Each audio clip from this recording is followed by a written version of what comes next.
أعوذ بالله من الشيطان الرجيم. بسم الله الرحمن الرحيم. الرحمن علم القرآن خلق الإنسان علمه البيان. الشمس والقمر بحسبان والنجم والشجر يسجدان والسماء رفعها ووضع الميزان ألا تطغوا في الميزان وأقيموا الوزن بالقسط ولا تخسروا الميزان. والأرض وضعها للأنام فيها فاكهة والنخل ذات الأكمام والحب ذو العصف والريحان فبأي آلاء ربكما تكذبان. خلق الإنسان من صلصال كالفخار وخلق الجان من مارج من نار فبأي آلاء ربكما تكذبان. رب المشرقين ورب المغربين فبأي آلاء ربكما تكذبان. مرج البحرين يلتقيان بينهما برزخ لا يبغيان فبأي آلاء ربكما تكذبان. يخرج منهما اللؤلؤ والمرجان فبأي آلاء ربكما تكذبان. وله الجوار المنشآت في البحر كالأعلام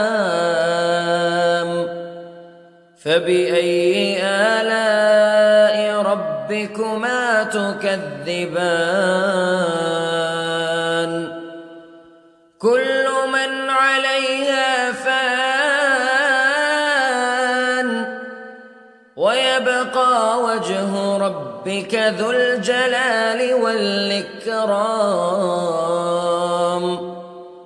فبأي آلاء ربكما تكذبان.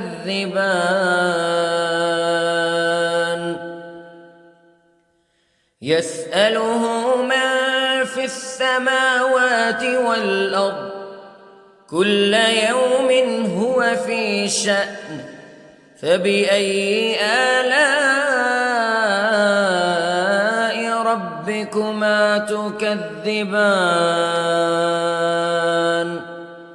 سنفرغ لكم أيها الثقلان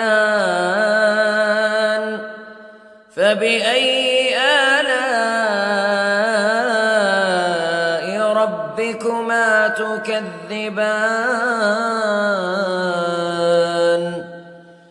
يا معشر الجن والإنس استطعتم أن تنفذوا من أقطار السماوات والأرض فانفذوا لا تنفذون إلا بسلطان فبأي آلاء ربكما تكذبان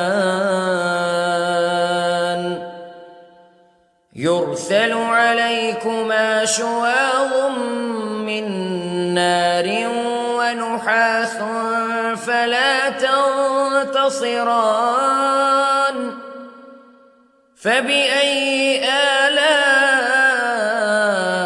ربكما تكذبان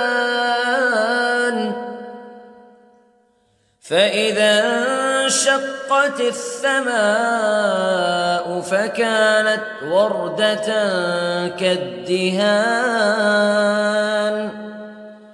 فبأي آلاء ربكما تكذبان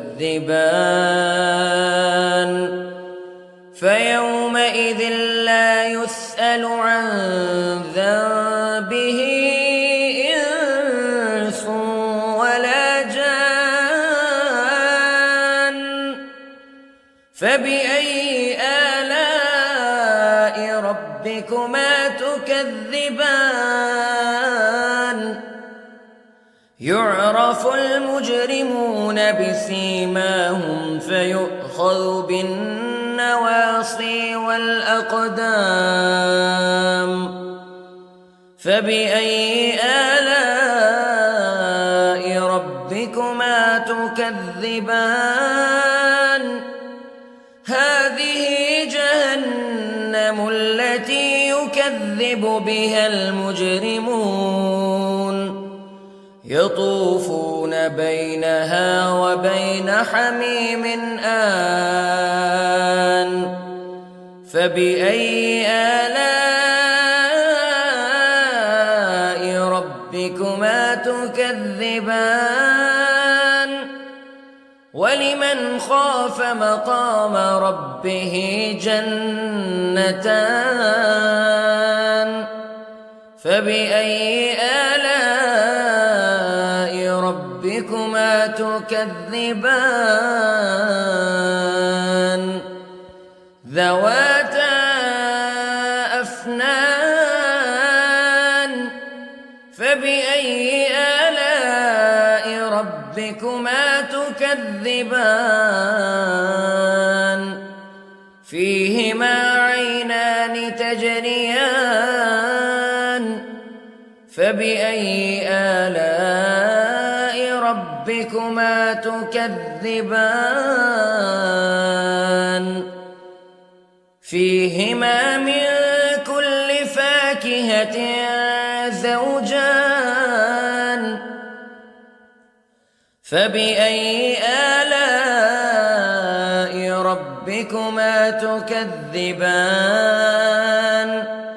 متكئين على فرش بطائنها من استبرق وجنى الجنتين دان فبأي آلاء ربكما تكذبان فيهن قاصرات الطرف لم يطمثهن إنس قبلهم ولا جان فبأي آلاء ربكما تكذبان كأنهن الياقوت والمرجان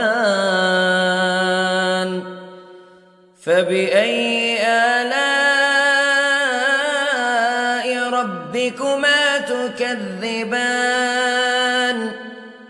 هل جزاء الإحسان إلا الإحسان فبأي آلاء ربكما تكذبان ومن دونهما جنتان فبأي آلاء ربكما تكذبان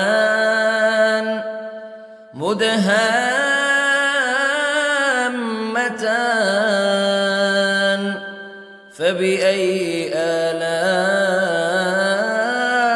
ربكما تكذبان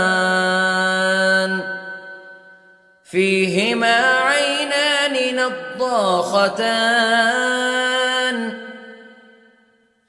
فبأي آلاء ربكما تكذبان فيهما فاكهة ونخل ورمان فبأي آلاء ربكما تكذبان فيهن خيرات حسان فبأي آلاء ربكما تكذبان حور مقصورات في الخيام فبأي آلاء ربكما تكذبان لم يطمثهن إنس قبلهم ولا جان فبأي آلاء ربكما تكذبان متكئين على رفرف خضر وعبقري حسان فبأي آلاء ربكما تكذبان